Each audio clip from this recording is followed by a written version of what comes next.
I heard you're offended that the professor left without chatting with you, Glenn. Well, it really hurt my feelings. Like, I'm not sure how I'm going to recover from this. You know what? It passed. It's fine.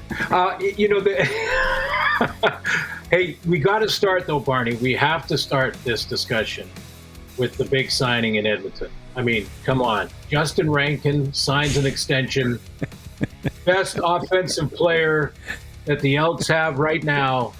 I mean, let's get into the big signing, because that was the big news in the signing of the contract. No, but just as it's good. As a sports guy, a guy that's been around, commentated a number of different sports, not just football, what a move by McDavid to say, I'm okay with 12.5 whatever, and let's spend the money elsewhere. Yeah, I love it, and I've heard this debate about this is not good for other players and other agents, and agents are going to be mad, and I've said this, no matter if you're making 100,000 or 10 million, if you're playing strictly for the money, you will never get there. Honestly, you'll never get there. It can't be your motivation, because first of all, there'll never be enough. So you're always going to be fighting to get that new, bigger deal. You're going to probably get into some really tough moments, mentally or physically. And either way, you're going to fade away, because it's about the money, and you're getting paid anyway. So your motivation can't be that. So I love that about this signing. I also love that he kind of sent a message to management by going below market value. But what he did more importantly was tell all of his teammates, the core of that group, that we can win. Guys, this group, I believe in you. The best player in the world believes in that locker room. And that's why he did this. There's really no other reason than he believes that this core group can win a cup, and he can be a champion. And so I love that about this signing. You know the one, Barney, that kind of, I don't know, I hate, is when a free agent, even a big name, signs with a different team because they're on the road to the cup and they've got this great looking team, and I want to sign with them because that might get me my ring. I never have really liked that path. This is the opposite of that. And I think McDavid, I love it. I mean, I always liked him anyway, but this seals the deal. I like him more now. I like when guys go, and they have a chance to chase that championship, and they have a chance to do it, especially when they do it on the cheap. And it's not like, when they're going to grease out as much as they can and this and that, when you just want to go win, which, like we talked about, could happen. Like, Sidney Crosby's won 3, but maybe this year again, he goes somewhere. In football, I remember with the Patriots, like Darrelle Revis, came over, signed with the Pats, just wanted to win and was still a really good player. But to take it a step further, in the CFL, where, granted, they don't make the huge money that some of these other leagues do, some guys still make some really good money. You got to take care of yourself for after, post-football, for sure. Does anything come to mind where you remember a guy maybe taking a little bit of a hometown discount, a little bit less, so the team could be better in the CFL? Yeah, I've seen it a bunch. I really have. In fact, that was my question with regards to Lorenzo Malden. Lorenzo Malden loves Ottawa. He loves the city. His daughter was born there. Mm-hmm. He was, I think, and I haven't asked him directly, but I think he would have taken a hometown discount to sign as a free agent this coming off season. They didn't think that, clearly, because they wanted to get something for him before he became a free agent. But I've seen it many, many times. And again, I like it, especially when it's a big name quarterback. We all have to make a living. And I never begrudge someone for trying to make a bigger deal or get a bigger contract, or, look at Kenny Lawler and how he bounced around in Winnipeg and signed the bigger deal, with a different team after leaving a team that had been to the Cup 2 years in a row or whatever it was. And then, the grass isn't always greener. And if your motivation is strictly money, again, I just don't think it's enough. It's just not enough to get that little extra edge you need to be a champion.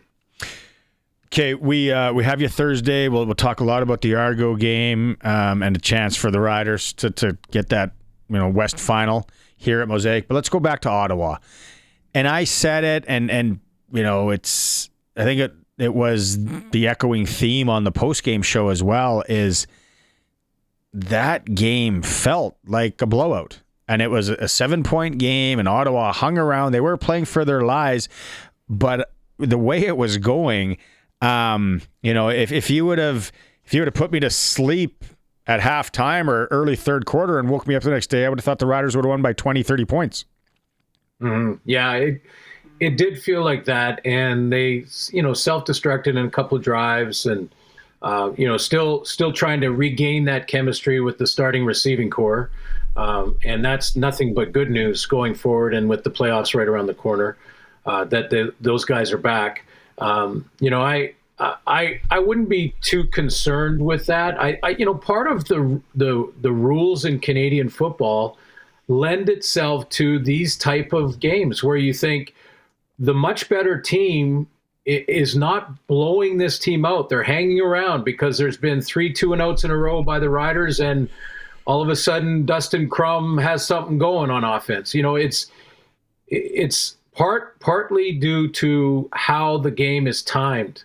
And, I'm not begrudging the rule change down the road for this new time clock, but when we get to the final 3 minutes, that's where I hope it doesn't change at all.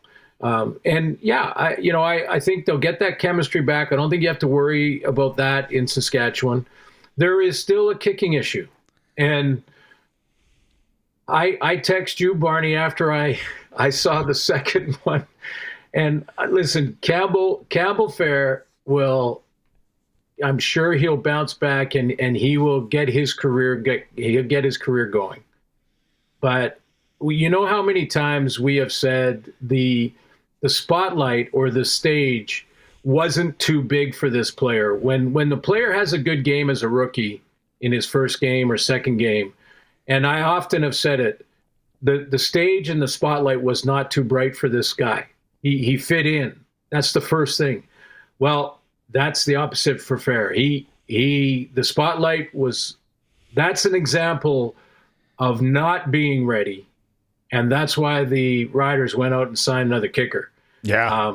Today. So I'm not surprised at all. And I'm not questioning that Brett is injured. I know that's been thrown around, and, maybe even we last week suggested a little bit that they might be just trying to look at this guy, but I don't think for a second they're faking anything here. It's just, if he gets healthy, it looks like it's Brett Lowther's opportunity to. Yeah, I don't think you can waver from it now. Michael Hughes signed today. If people missed it, American kicker. He was the all-time leader in field goal percentage at Appalachian State. Glenn, and we talked about receivers coming back, which is a good thing. There's no doubt about that. We have, riches there on the receiving side. Why am I surprised? Why am I thinking and wanting more from a Joe? Because we had, I want to say it was 2 games, and I feel the same way. There was 2 games last year. One for sure, I think he was at 180 or something, or 170 in one game, where he was catching a dig route or a crossing route at about 10 yards and straight arming one defender, throwing a DB out of the way. And he started to look a little bit like it was a man playing against boys at times. And I think that's why, with that great enthusiasm that he also brings, and then having a big game like that, and then you say, okay, now the bar's set that high, a Joe can be this guy, so we expect it every time. Now, since he's returned, in fairness to him, I think he's played 3 different positions. And he's got to settle into one of those, whichever, it's good to be versatile, don't get me wrong, but they want to get their spots. Schaefer Baker, Emelis, a Joe, settle into your spots so that the reads. I used to say that when we got too complicated on defense, everybody was thinking back there and we were always a second behind.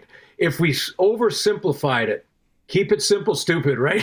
Yeah. keep it simple, man. And then we could take the game, we can take our own personal games, like whether it be to distract a receiver like Alan Pitts so that he doesn't think I'm going to be there and then I show up and things like that. You can take your own game to another level when the actual call from the coach is simple. So, I think there's got to be a little bit of that too from Mark Mueller and just sort of say, let's go back to our base stuff and make sure these receivers are in the groove. And once they're in the groove, then we can go back and open the playbook up even more. And they got a couple of regular season games to do that. Defensively, Riders sign American defensive back Jordan Perryman, dressed in 10 games for the BC Lions last year. Bringing in these defensive guys, they're not sitting on their hands. Mind you, there are some injuries. They got to do that. The positives of the Riders getting out there and bringing in some of these guys, the guys that have played in the league or guys with NFL pedigree. It is, late in the season, but they are making these because the writing's on the wall. This is the year. There is the chance to hoist the Grey Cup. Yeah, they take care of business, and they're playing against a third-string quarterback this weekend, and they take care of business there. Their first place and the bye to the final, 1 game away from going to the Cup. So absolutely take care of that. All it takes for Corey Mace is to go back, get the video from the Montreal game when McLeod Bethel Thompson made 2 young corners look like that the spotlight was too big for them. And now one of them in Sapp has played better over the last couple of games, but this is why you make sure you have the depth you need and bring them in now so that there's 2 or 3 weeks before that playoff game where they can get the playbook down and get comfortable as you can in 2 or 3 weeks. But yeah, no, that you got to do it. You got to do it in any position where you feel. And Tavon Campbell's has been missed. He has been missed in a big way. Unbelievable. Yeah, and Sales banged up, Milligan banged up. Very interested to what happens on Friday. And I said this earlier, probably going to find out more tomorrow, definitely more on Thursday, where these guys are, because yes, it is a chance to clinch things at home and then maybe look at some rest. But also, where do you stand on if a guy's 70, 80, do you sit him and roll the dice with what you got? Yeah. If once first is clinched, and because that is, to me, is so important. You can get that 1 game to the Grey Cup in your own park with that crowd. Best chance, right? It doesn't guarantee you anything, but best chance. So that's important. What you get when that is locked up, I've always said, especially with quarterbacks, I would rather them be rusty for a drive or 2 in the playoff game than have Trevor Harris follow through on a throw, hit his passing arm thumb on a helmet, and have a sprained thumb where he can't grip the ball in the playoffs. I've seen it way too many times. So what you also do is, as a coach, Barney, is you don't drop your expectation. You just say, you're the number 2 quarterback. We expect you to play at the same high level and get this offense running, because you get the chance in this last regular season game to go out and get some reps that are going to be important if we do need you in the playoff run. So the expectation doesn't change, just the player. And if Emelis or Schaefer Baker is still feeling the muscle or there's a little bit of an issue, no. Play the young guys, get to the playoffs with the best players you have, and that's your best chance to win. So you're saying you play them Friday, even if they're at that 70%? 70 is a little low. I'd be careful with that. And this team's got great depth there too. So that's. What about the defensive side of the ball? Try these new guys out? Yep. I'm trying the new guys out, especially against a third string quarterback.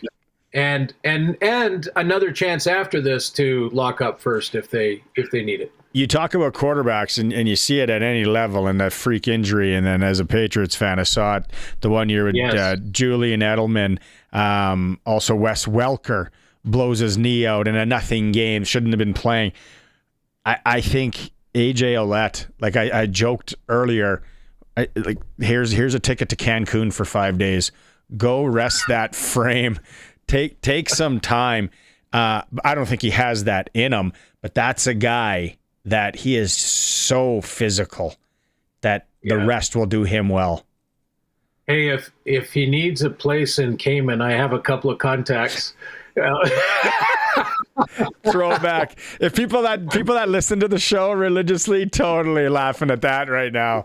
I love it. No, but little contact. No, but you're right, Barney. No question. Give AJ Ouellette a break. Give him the rest day. He and the other thing about this team in particular this year is that they're all in. They've made the commitment. You can tell that, and this team cares about each other. So he's going to mentally be there. Like he's going to watch the game from the sideline if you rest him, and mentally go through every rep as if he was in the game, like you would in practice when your second team's in. So a guy like that, I'm resting Trevor. If there's one receiver that is at 70, resting him. You can't go too deep into it because the rosters are limited. I mean, they're not NFL rosters, so they're a little bit smaller. But you rest the guys that. For sure, your quarterback. But the way that AJ plays, I'm with you, Barney. I'd rest him too. Little bit of a statement game, maybe again, a statement game from BC last week at home against Calgary. Well, I think the question now is, are the Lions the best team in the league? Mm-hmm. I said 3 weeks ago that if the Lions defense can improve by 20%, even 15%, if they can improve by that much, this team is a contender. I said it on the air about 3 or 4 weeks ago when Nathan Rourke was putting 350 to 400 on the board and 4 touchdown drives a game and rushing for 2 or 3 in those games. And I think over the last 3 weeks, the defense has improved by at least 20%. In fact, if you just take Matthew Betts' performance over the last few games, it's by more than 20%. So, plays like you're seeing on the stream right now from Carter, if that defense is playing at the level they're at over the last game and a half, and the arrow continues to go up in that regard, then is this team better than Montreal? Is it better, the best team in the league right now? Yeah, and I don't know. I've been grappling with that in my own brain to be like, where are they? And then they have Edmonton at home next Friday because they're on a bye, and then coming here on October 25th, where it could be rest the starters day for both teams. It might be. It very well might be if they can beat Edmonton. And who does Edmonton have this week? Edmonton, just checking here. Edmonton plays Winnipeg. Yeah, they're in Winnipeg, and Winnipeg has got a roll on a bit of a roll now. So, or at least Zach played well last week. Yeah. Hold anyway, on that. Chikai. Yeah, I'll just give it to Zach on that. But yeah, honestly, right now the way Nathan is playing, and that offense with James Butler and the balance they have, I don't know that there's a better team in the league. I mean, maybe Montreal with Davis Alexander. But healthy riders all day long. Healthy riders all day long. Their record says they're the best. There's no question. But I think you can make an argument for the Lions right now. They're just their defense wasn't pulling their weight. That was the problem in BC. Jeffrey on the YouTube chat, Western Prairie Land Rentals text, and he says Riders owe their 2013 Grey Cup to the Stamps, losing 3 starters and a meaningless final game in BC. Huff refused to sit starters. I don't get it, man. I honestly, it's so true. Like, I don't get it. If you can't improve or won't drop in the playoff picture, then those guys, their key guys, have got to sit, especially your quarterback. And it doesn't have to be a major, injury like a blown out knee or anything. It could just be a finger or something that bugs him in the playoffs, and then you don't have him at 100%. Mark Trestman, not only would he not play Anthony Calvillo in games that didn't matter, he wouldn't even dress him. So he didn't want to ever be tempted with Calvillo with his gear on to throw him out there because you're down by a score and there's only a quarter to go or whatever. Yeah, he didn't want to be tempted, so he said, "You're in street clothes." Puerto Vallarta. Call us in a week. Call us and when did the Chargers start out of Regina? Okay, we'll catch up on Thursday. You watching baseball tonight? You know what? I will. Yeah, baseball's tough. I'll have it on behind me. Let's put it that way. I'm going to have it on. I'll be looking, looking through the screen. Throwing scraps of bacon out to try and lure Bob out of the bush. Oh, Barney, really quickly. Face to face with Bob in the trail with my dog last night. What? Face to face. Yes. And did you tell him that he's famous in Saskatchewan on a sports show? Yes. I was backing up slowly, and as soon as I looked like I was a little bit out of his eye line, I turned the dog and we sprinted.